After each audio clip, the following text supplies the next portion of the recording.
Yuk, hari ini kita bahas jurnal pembalik. Apa sih yang dimaksud dengan jurnal pembalik dan kenapa jurnal tersebut harus dibalik? Kemudian transaksi apa saja yang perlu dibuat jurnal pembaliknya dan apa sih akibatnya jika tidak dibuat jurnal pembaliknya? Kita mulai dulu dari pengertiannya. Jadi jurnal pembalik itu adalah jurnal kebalikan dari jurnal penyesuaian yang dilakukan di awal periode berikutnya. Jadi maksudnya jurnal pembalik itu dibuat di awal periode. Saya beri contoh misalnya membuat jurnal pembalik pada tanggal 1 Februari. Nah, datanya dari mana? Berarti datanya dari jurnal penyesuaian tanggal 31 Januari. Jadi periode sebelumnya, sebelum Februari kan Januari. Atau misalnya membuat jurnal pembalik pada tanggal 1 Januari, berarti datanya adalah data dari jurnal penyesuaian tanggal 31 Desember. Nah, sumber datanya sudah saya sebutkan tadi bahwa sumber data untuk jurnal pembalik itu adalah jurnal penyesuaian. Tetapi tidak semua jurnal penyesuaian itu dibuat jurnal pembalik ya.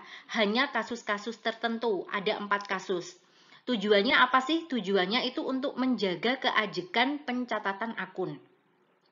Nah, sekarang kita identifikasi apa saja jurnal penyesuaian yang perlu dibuat pembalik atau perlu dibuat jurnal pembalik. Yang pertama adalah beban dibayar di muka dicatat metode beban. Ciri-cirinya pada jurnal penyesuaiannya muncul harta di posisi debit, kreditnya adalah beban. Nah, ini di jurnal penyesuaiannya itu seperti ini, debitnya harta, kreditnya beban. Berarti dia perlu dibalik. Kemudian kasus yang kedua yaitu pendapatan diterima di muka, dicatat metode pendapatan. Ciri-cirinya pada jurnal penyesuaiannya itu debitnya adalah pendapatan, kreditnya adalah utang. Kemudian yang ketiga yaitu beban yang belum dibayar, berarti utang kan? Maka ciri-cirinya di jurnal penyesuaiannya itu debitnya adalah beban, kreditnya adalah utang. Kemudian yang keempat yaitu pendapatan yang masih harus diterima, Ciri-cirinya di jurnal penyesuaiannya itu tampak transaksi atau tampak jurnal piutang di posisi debit, kreditnya adalah pendapatan. Nah, kita langsung ke contoh soalnya saja. Nah, ini ada salah satu jurnal penyesuaian yang sudah jadi. Kita identifikasi transaksi mana yang butuh dibuat jurnal pembalik. Nah, kita hadirkan tadi lagi ya catatan. Nah, ini keempat transaksi yang jika ada di jurnal penyesuaian maka harus dibalik. Yang pertama, transaksi yang pertama ini biaya penyusutan debit, akumulasi penyusutan. Nah, ini berarti penyesuaian untuk harta tetap. Nah, ini nggak ada di sini. Berarti transaksi pertama tidak dibalik. Kemudian transaksi yang kedua, debitnya biaya perlengkapan, kreditnya perlengkapan, ini juga tidak. Nah, tidak ada di daftar sini. Kemudian ini debitnya biaya sewa, kreditnya sewa dibayar di muka. Nah, ini adalah menyesuaikan beban, tapi metode harta ini yang ketiga. Padahal di sini yang diminta adalah metode beban. Berarti nomor 3 ini juga tidak perlu dibalik. Kemudian yang keempat, biaya gaji debit, kreditnya hutang gaji. Nah, ini berarti ini ya, transaksi beban yang belum dibayar. Debitnya beban, kreditnya utang. Nah, transaksi yang keempat ini harus dibalik. Kemudian yang kelima, biaya bunga debit, kreditnya hutang. Nah, ini sama. Ini adalah kejadian beban yang belum dibayar. Berarti ini perlu dibalik. Bagaimana jurnal pembaliknya? Nah, tinggal dibalik aja.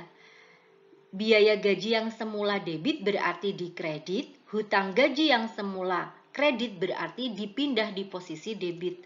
Nah, seperti ini. Angkanya sama, masih sama 18.000, 18.000. Biaya bunga dan hutang bunga dibalik aja, debitnya menjadi hutang bunga, biaya bunga, angkanya masih sama, sebesar 4.000. Soal yang kedua, Salon Dewi Cantika, Jurnal Penyesuaian, periode 31 Desember 2021. Nah, kita cek dari jurnal penyesuaian ini mana yang perlu dibalik. Yang pertama adalah beban perlengkapan debit, kreditnya perlengkapan. Nah, Ini tidak perlu dibalik karena ini menyesuaikan perlengkapan. Selanjutnya, beban penyusutan peralatan debit, kreditnya akumulasi penyusutan peralatan. Kasus ini juga tidak perlu dibalik karena ini menyesuaikan harta tetap, tidak ada di daftar 4 ini. Yang ketiga, beban kerugian piutang debit, kreditnya cadangan kerugian piutang. Nah, ini juga tidak perlu dibalik. Ini adalah penyesuaian atas cadangan kerugian piutang. Kemudian yang keempat, beban asuransi debit, kreditnya asuransi dibayar di muka. Nah, ini juga tidak dibalik karena ini adalah beban dibayar di muka tapi dicatat metode harta. Sedangkan yang di sini diminta adalah metode beban. Ini adalah metode harta. Jadi tidak perlu dibalik. Kemudian yang terakhir, utang parkir debit, kreditnya pendapatan parkir. Nah, ini juga tidak perlu dibalik karena ini jurnal penyesuaian atas pendapatan diterima di muka dicatat menggunakan metode utang. Yang perlu dibalik itu ketika menggunakan metode pendapatan. Jadi kesimpulannya, untuk jurnal penyesuaian pada salon Dewi Cantika ini tidak ada yang perlu dibalik. Soal berikutnya, Eva Taylor, ayat jurnal penyesuaian periode 31 Mei 2017. Nah, kita identifikasi dari jurnal penyesuaian ini manakah yang perlu dibalik yang memenuhi keempat kriteria ini. Yang pertama adalah debitnya beban perlengkapan, kreditnya perlengkapan. Nah, ini tidak ada di sini ya, karena kasus yang pertama ini adalah menyesuaikan perlengkapan. Kemudian yang kedua, debitnya beban sewa, kreditnya sewa dibayar di muka. Nah, ini juga tidak. Karena ini adalah beban dibayar di muka, tapi dia dicatatnya menggunakan metode harta. Nah, kalau ini yang dimintakan metode beban. Berarti yang poin 2 ini juga tidak dibalik. Kemudian kasus yang ketiga, debitnya beban penyusutan peralatan, kreditnya akumulasi penyusutan peralatan. Nah, ini juga tidak dibalik karena ini adalah penyesuaian terhadap harta tetap. Kemudian yang keempat, debitnya beban listrik, kreditnya utang listrik. Nah, ini betul karena ini adalah kasus beban yang belum dibayar. Maka ini harus dibalik. Kemudian yang kelima, debitnya beban gaji, kreditnya utang gaji. Nah, ini juga harus dibalik. Ini adalah kasus beban yang belum dibayar. Bagaimana cara membuat jurnal pembaliknya? Nah, berarti dibuat di tanggal 1 Juni ya. Pada tahun 2017 seperti ini. Debitnya utang listrik, kreditnya beban listrik, angkanya masih sama sebesar 70.000. Kemudian untuk yang kasus ini, debitnya menjadi utang gaji, kreditnya beban gaji sebesar 150.000. Nah, pada slide ini akan saya jelaskan kenapa atau pentingnya untuk membuat jurnal pembalik.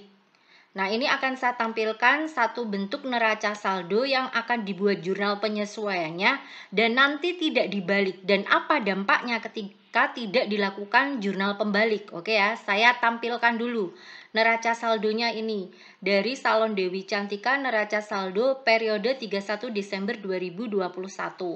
Nah, seperti ini debit dan kreditnya sama ya. Nah, ini jurnal penyesuaiannya, ada 4 yang harus disesuaikan. Kita buat satu persatu. Perlengkapan yang tersisa sebesar 2 juta. Nah, di sini perlengkapannya 3 juta. Berarti perlengkapannya harus dikurangi berapa agar sisanya 2 juta? Ya, betul sekali. Perlengkapannya harus dikurangi sebesar 1 juta. Debitnya adalah beban perlengkapan. Penyesuaian yang kedua, peralatan disusutkan 10%. Kita cek peralatan. Peralatannya sebesar 7 juta. 10% dari 7 juta itu adalah 700.000. Maka jurnal penyesuaiannya debitnya beban penyusutan peralatan, kreditnya akumulasi penyusutan peralatan sebesar 700.000. Soal yang ketiga, sewa dibayar tanggal 1 Oktober 2021 untuk 1 tahun. Kita cek sewa. Nah, sewa ternyata dicatat menggunakan metode harta. Nah, ini kan harta. Maka jurnalnya debitnya beban sewa, kreditnya sewa dibayar di muka. Angkanya sebesar harta hilang. Yang hilang berapa bulan? Dibayarnya Oktober, sekarang 31 Desember, berarti sebesar 3 bulan. 3 per 12 kali 12 juta, yaitu sebesar 3 juta. Debitnya beban sewa, kreditnya sewa dibayar di muka. Soal yang keempat, gaji 2 orang karyawan, per orangnya itu 100.000 per hari. Ini 100.000 ya. Nah, kurang 01. Dan dibayar setiap hari Sabtu. Tetapi tanggal 31 Desember itu jatuh hari Jumat. Coba kalian cek, 31 Desember itu jatuhnya hari Jumat. Padahal gaji dibayar setiap hari Sabtu, berarti gaji dari hari Senin, Selasa, Rabu, Kamis, Jumat, dan Sabtu itu akan dibayar di Januari 2022. Tetapi dari hari Senin sampai hari Jumat itu adalah bebannya bulan Desember. Berapa hari? Senin, Selasa, Rabu, Kamis, Jumat, 5 hari. Berarti 5 hari kali 2 karyawan kali 100.000. Nah, berapa jumlahnya? Sebesar 1 juta. Debitnya beban gaji, kreditnya utang gaji. Nah, kalau dijumlahkan hasilnya sebesar 5.700.000. Di sisi debit dan kredit sama. Ini jurnal penyesuaiannya. Nah, kalau sudah jadi jurnal penyesuaiannya kan biasanya kita buat kertas kerja nih, yaitu memindahkan neraca saldo dan jurnal penyesuaiannya ini ke dalam neraca saldo disesuaikan. Nah, sekarang kita nggak usah buat kertas kerja aja. Kita langsung di sini saya edit neraca saldo yang terakhir menjadi neraca saldo disesuaikan. Nah, kita masukkan jurnal penyesuaian ke sini, ke neraca saldo tadi ya. Beban perlengkapan posisi debit 1 juta. Nah, kan nggak ada beban perlengkapan ya. Kita tulis di sini. Beban perlengkapan posisi debit 1 juta. Oke. Sudah kita pindahkan. Jangan lupa biasanya kalau dipindahkan untuk ditulis seperti ini ya kalau sudah dipindahkan. Nah, kemudian perlengkapan kredit 1 juta. Perlengkapan kredit di sini kan 1 juta. Nah, karena di sini ada posisi debit, maka sini aja yang kita kurangi. Semula 3 juta karena dikurangi 1 juta berarti sekarang menjadi 2 juta. Nah, seperti ini kan perlengkapan 113. Oke, kemudian beban penyusutan peralatan debit 700. Beban penyusutan peralatan tidak ada, berarti kita tulis di sini 700, 514. Oke, kemudian akumulasi penyusutan peralatan kredit 700. Nah, ini akumulasi penyusutan peralatan di sini sudah ada 700. Ditambah lagi kredit 700 berarti menjadi 1.400.000. Nah, ini berarti nomor berapa? 122. 122. Beban sewa debit 3 juta. Kita cari beban sewa. Kalau nggak ada kita tulis di sini beban sewa. Nah, debit 3 juta 515. 515. Oke, sewa dibayar di muka kredit 3 juta. Nah, ini sewa dibayar di muka posisinya di debit ya. Karena ini di kredit berarti harus dikurangi 3 juta. Berarti menjadi 9 juta. Oke, 114 saya tulis di sini. Selanjutnya beban gaji debit 1 juta. Beban gaji, nah ini udah ada beban gaji. Kita tinggal nambahin 1 juta. 4.400.000 ditambah 1 juta berarti 5.400.000. 512. 512. Terakhir utang gaji 1 juta di posisi kredit. Utang gaji belum ada, kita tulis di sini utang gaji sebesar 1 juta. Nah, 212. Nah, lihat, neraca saldo disesuaikan salon Dewi Cantika sudah sama antara debit dan kredit, yaitu sebesar 57.700.000. Nah, kalau sudah selesai ini, biasanya kita akan membuat laporan keuangan. Nah, kalau sudah membuat laporan keuangan apa? Dibuat jurnal penutup kan? Nah, sekarang kita buat jurnal penutupnya. Selanjutnya kita buat jurnal penutup. Untuk perusahaan jasa, karena salon ini perusahaan jasa, ada 4 yang harus ditutup. Yang pertama adalah menutup pendapatan. Nah, ini pendapatan. Dengan cara apa? Dengan cara mendebitkan. Karena pendapatan di posisi kredit ya, kita debitkan. Debitnya pendapatan jasa, kreditnya ikhtisar laba rugi. Sebesar 16.300.000. Kemudian yang ditutup yang kedua adalah beban. Ada di sini berapa? Ada 5 beban. 5 beban kita tutup di posisi kredit. Nah, ini kalau sudah saya tutup, saya kasih warna merah ya. bebannya ditaruh di debit, bebannya ditaruh di kredit, debitnya adalah ikhtisar laba rugi. Nah, 10.850 dapat dari mana? Dapat dari penjumlahan beban ini. 750 ditambah 5.400 ditambah 1 juta ditambah 700 ditambah 3 juta. Oke, selanjutnya yang ketiga adalah menutup laba atau rugi. Nah, menutup laba atau rugi, kalian bisa lihat kolom laba rugi ya, atau melihat laporan laba rugi. Nah, karena di sini nggak ada laporan laba rugi, ya kita lihat aja pendapatan ini totalnya 16.300, bebannya totalnya 10.850. Berarti perusahaan mengalami laba karena lebih besar pendapatan daripada bebannya. Nah, karena perusahaan mengalami laba, maka modal perusahaan bertambah. Modal bertambah itu di sisi kredit. Oleh karena itu debitnya adalah ikhtisar laba rugi, kreditnya modal sebesar 5.450.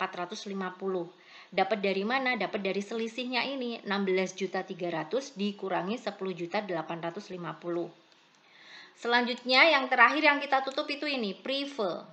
Nah, ini kita tutup. Prive di posisi debit kan di neraca saldo ini. Nah, kita tutup di posisi kredit. Debitnya apa? Debitnya adalah modal karena prive itu mengurangi modal. Modal berkurang di sisi debit. Debitnya modal 2 juta, kreditnya prive. Kalau sudah kita jumlahkan, hasilnya pasti sama. Nah, seperti ini kan. Kalau sudah kita buat neraca saldo setelah penutup. Oke, neraca saldo disesuaikan ini saya ganti menjadi neraca saldo setelah penutup.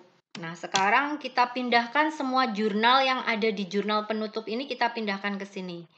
Pendapatan yang di sini 16.300 di posisi debit ya.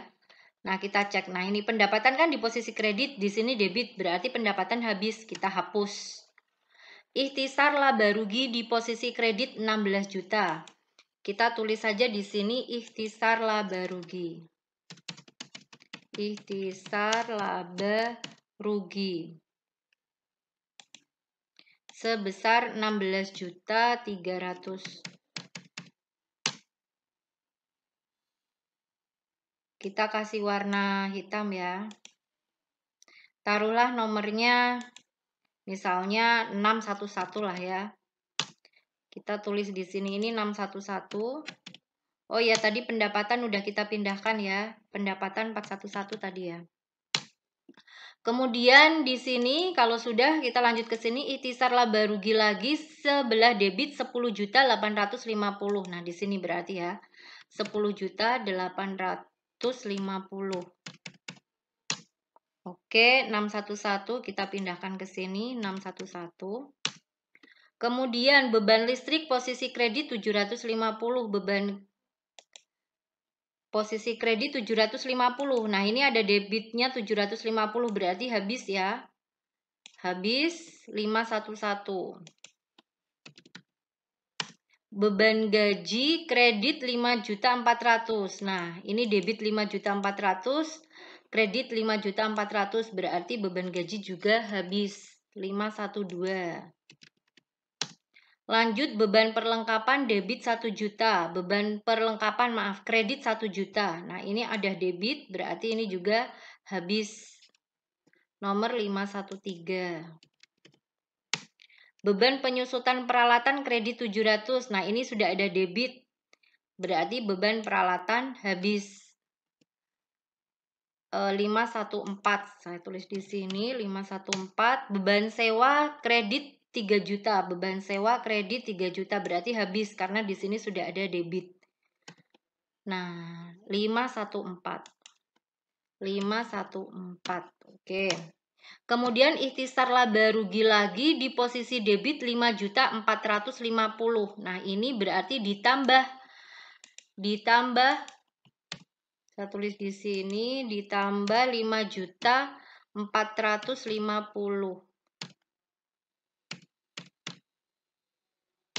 Nah, hasilnya berarti 16.300 ya. 611. Oke, kita taruh di sini. Kemudian modal kredit 5.450.000 modal. Nah, ini udah ada kredit segini. Kita tambahkan.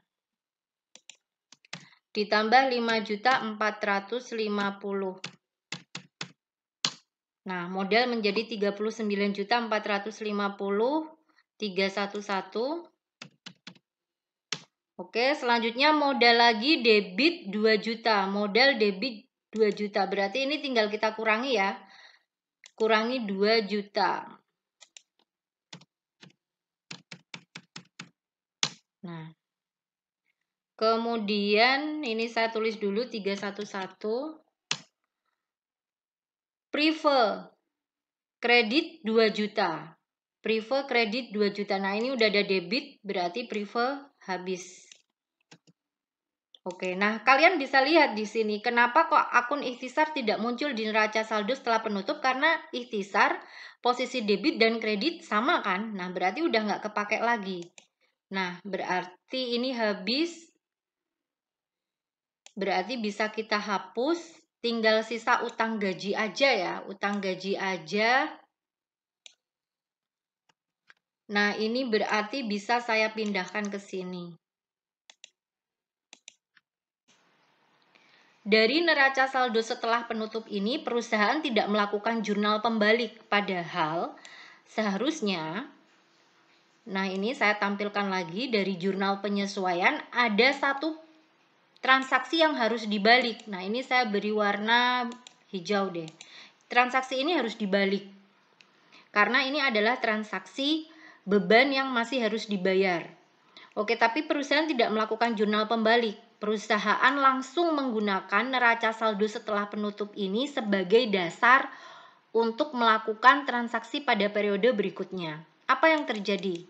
Bisa kalian perhatikan pada Januari tahun berikutnya atau pada periode berikutnya, yaitu setelah 31 Desember berarti 1 Januari ya 2022, perusahaan itu membayar gaji 2 orang karyawan. Nah, 1 Januari 2022 itu kan hari Sabtu, saatnya bayar gaji karyawan. Ada 2 karyawan, 1 orangnya itu 100.000 per hari, dibayar 1 minggu sebelumnya. Maka perusahaan karena menggunakan asas keajegan tadi ya, ajeg, maka biasanya kan seperti ini. Beban gaji debit, kreditnya adalah kas sebesar 1.200.000. Dapat dari mana ini?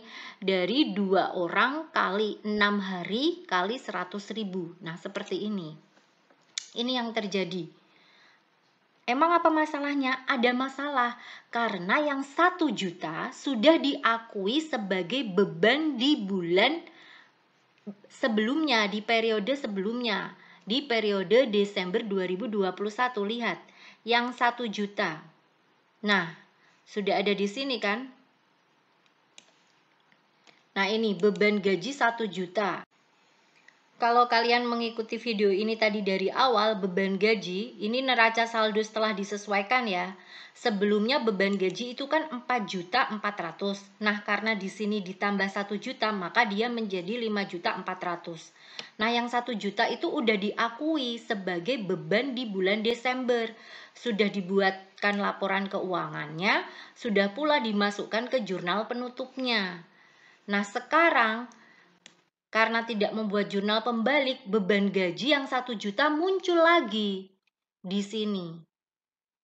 Nah, oleh karena itu, maka gunakanlah atau buatlah jurnal pembalik. Kalau memang tidak mau membuat jurnal pembalik, maka jurnal umum untuk transaksi ini harus dikoreksi. Maka yang benar adalah beban gaji debit kreditnya kas, tapi hanya sebesar 200.000.